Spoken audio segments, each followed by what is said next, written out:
আসসালামু আলাইকুম ওয়া রাহমাতুল্লাহি ওয়া বারাকাতুহু। আজকে আমি আপনাদের সামনে সূরাতুল ফাতিহার কিছু চিকন ভুল উপস্থাপন করার চেষ্টা করব ইনশাআল্লাহ। আপনারা যদি আমার পরিপূর্ণ ভিডিও দেখেন ইনশাআল্লাহ আশা করি ফায়দা হাসিল করতে পারবেন। তাহলে শুরু করা যাক। আউযু বিল্লাহি মিনাশ শাইতানির রাজীম। বিসমিল্লাহির রহমানির রহিম। আলহামদুলিল্লাহি রাব্বিল আলামিন। আলহামদুলিল্লাহি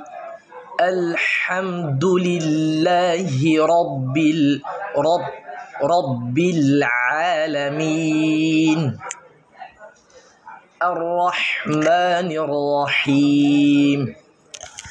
এখানে আর-রহমানির রহিম এই আয়াতের মধ্যে অনেকেই রকে মোটা করতে গিয়া সরাসরি একেবারে হামজা যেটা আছে হামজাকেও মোটা করে ফেলে, মানে আলিফ যেটা সেটাকে মোটা করে যেমন বলে আর, আসলে অর বলে একেবারে মানে এইভাবে কি তেলাওয়াত করে, বুঝছেন? এর জন্যই এই রকে মোটা করতে গিয়ে হামজা যেন মোটা না হয় এইভাবে তেলাওয়াত করতে হবে, যেমন আর-রহমানির রহিম। আর অনেকেই মানে এটাকে মোটা করতে গিয়া এই যে মাকরাজের মধ্যে আছে উল্টা ফিট, এটা কীরকম বলছে এটা মানে ভুল বুঝে মানে কীভাবে তেলাওয়াত করে বলে যে আল্লাহ একেবারে মানে এইভাবে তেলাওয়াত করে, এটা হচ্ছে মানে পরিপূর্ণ এটা ভুল। এর জন্য আমরা এইভাবে তেলাওয়াত করবো না, ইনশাল্লাহ আমরা তেলাওয়াত করবো আল্লাহ হ্যাঁ, আর-রহমানির রহিম। নির রহিম বলার সময় যেন ঠোঁট একদম ভুল না হয়, এটা এইদিকে গিয়ে আমাদের অনেক ফোকাস করতে হবে, যেমন নির রা এরকম যেন না হয়, ঠোঁট একদম ভুল হবে না। হ্যাঁ, আর-রহমানির রহিম। নির রহিম। মালিকি ইয়াউমিদ্দিন। মালিকি অনেকে মালিকি ইয়ৌ বলে, এটা হচ্ছে ভুল। আর অনেকে বলে মালিকি, এটাকে মানে ইয়াকে মোটা করে পড়ে, যেমন মালিকি ইয়াও এবার মানে এইভাবে, এটা এক্ষেত্রে এটা ভুল। আসলে সহি তেলাওয়াত হচ্ছে মালিকি ইয়াও মালিকি ইয়াউমিদ্দিন। ইয়াকা না'বুদু ওয়া ইয়াকা নাস্তাঈন। এই আয়াতের ক্ষেত্রে গিয়েও একটা অনেকেই মানে একদম চিকন ছোটো একটা ভুল হয়ে থাকে অনেকের ক্ষেত্রে গিয়া, যেমন ধরেন মানে উদাহরণ মানে ইয়াকা একটা শব্দ, না'বুদু আরেকটা শব্দ। ইয়াকা একটা শব্দ, না'বুদু একটা শব্দ, অনেকেই মানে পড়তে গিয়া ইয়াকা না'বুদু একেবারেই মিলিয়ে পড়ে ফেলে, এটা হচ্ছে ভুল, যার কারণে অর্থের মধ্যে গিয়েও এই অর্থ মানে ভঙ্গ হয়ে যায়। এর কারণে এটা নিষেধ, মানে এইভাবে তেলাওয়াত করা, মানে ইয়াকা না'বুদু মানে এমনভাবে যেন না হয় ইয়াকা না'বুদু পড়তে গিয়া এই শেখতাও যেন না হয়, ইয়াকা না'বুদু মানে এইভাবে যেন শেখতাও না হয়, এভাবে মানে মিলিয়ে নুনের মধ্যে একটু হালকা মানে ছাপ দিয়ে মানে এভাবে পড়া লাগবে, যেমন ইয়াকা না'বুদু ওয়া ইয়াকা নাস্তাঈন। মানে এভাবে ইয়াকা না'বুদু ওয়া ইয়াকা নাস্তাঈন মানে এভাবে পড়া যাবে না, এভাবে পড়া এটা হচ্ছে মানে মূলত এটা ভুল। এরপরে আয়াত হচ্ছে ইহদিনাস সিরাতাল। অনেকেই সই মানে সদ মোটা করতে মানে অনেকেই মানে এই সিনের উচ্চারণ কি করে, অনেকেই মানে সিনের মতো উচ্চারণ ইহদিনাস সি এইভাবে উচ্চারণ করে, এটা মূলত এরকম না।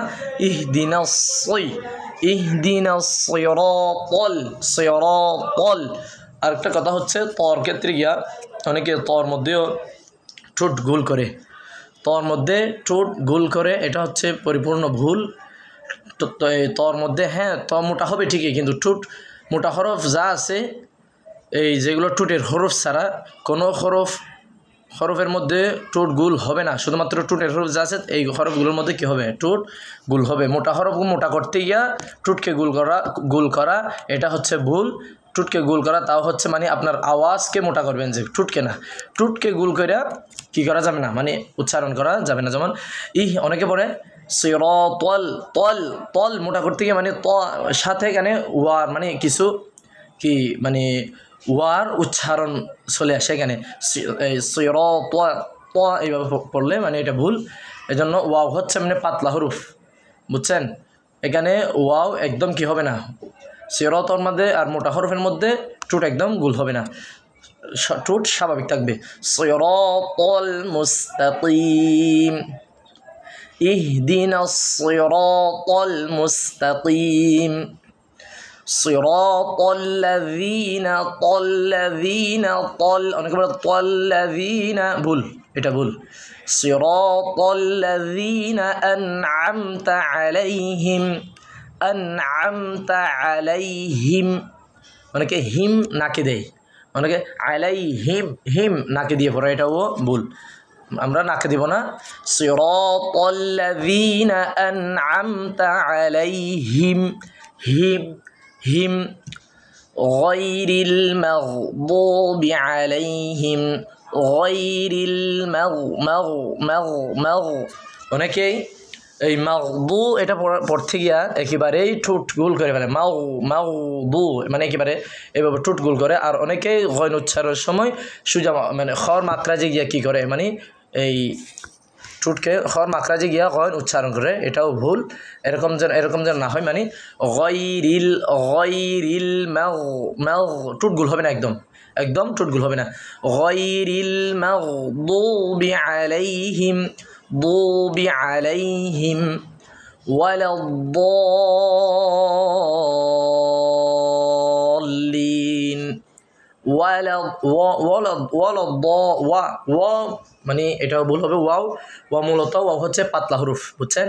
ওয়াও হচ্ছে পাতলা হরুফ, এক্ষেত্রে গিয়া ওয়াও সম্পূর্ণ নিচে আওয়াজ হবে ওয়ার, যেমন ওয়ালাদ-দাল্লিন, দলিন। একটা এখানে বিশেষ একটা কথা আছে, মানে এই যে মধ্যে লাজেম যেগুলো আছে এগুলো আরবরা বলেছে মানে 6 হারাকা পরিমাণ এগুলোকে কি মাত করা প্রয়োজন। আমাদের এমনি বাংলাদেশের অনেক এই যেগুলো কিতাব আছে, ধরেন দেওবন্দি সাহেবের অনেক গিয়ার মধ্যে, এগুলোর মধ্যে প্রত্যেকের গিয়ার মধ্যে কিন্তু এই 6 হারাকা যেটা আছে এটাকে সাইরালিফ মানে সাইরালিফ ঠান দিতে হবে এই বলে লিখছে মোটামুটি। মানে এটার মধ্যে কিন্তু অনেক মানে ইখতিলাফ করে, কিন্তু এই মেন সহি শুদ্ধ হচ্ছে 6 হারাকা যেটা আছে এটার মধ্যে সমস্ত উলামাগণ কিন্তু একমত।